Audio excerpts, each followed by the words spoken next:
அப்படிங்கிற 3 நட்சத்திரங்கள்.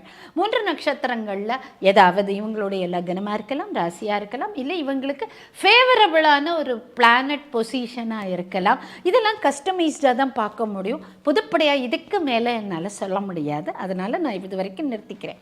ஸோ அப்படிப்பட்ட ஒரு லாபம், சுக்கிரனுடைய லாபத்தை அடையணும். சுக்கிரனுடைய லாபத்தை இன்றைக்கி பார்த்திங்கன்னா எல்லாருக்கும் வேணும். யாருக்கு வேண்டாம்? பண வருமானம் சுக்கிரன் தான். சுகஸ்தானம் அப்படின்னா நம்மளுடைய வாழ்க்கையில் வளங்கள், வண்டி, வாகனம், வீடு, சுகம், இது எல்லாமே சுக்கிரன் தான். இது வேண்டான்னு யாராவது சொல்லுவோமா? அப்படின்னா அத்தனை பேரும் வச்சுக்க வேண்டிய நம்பர் 6. 6ங்கிற நம்பர் ஏதாவது ஒரு இடத்துல 66, 666, 46 நீங்கள் என்ன வேணால் அதை வச்சுக்கோங்க. நம்ம நோட்டு இது ரூபா நோட்டில் கூட ஒரு 20 ரூபா நோட்டு உங்களுக்கு 66ன்னு வருதுன்னு வச்சுக்கோங்களேன், செம்மையாக ஒர்க் பண்ணும். அது சந்திரனும் சுக்கிரனும்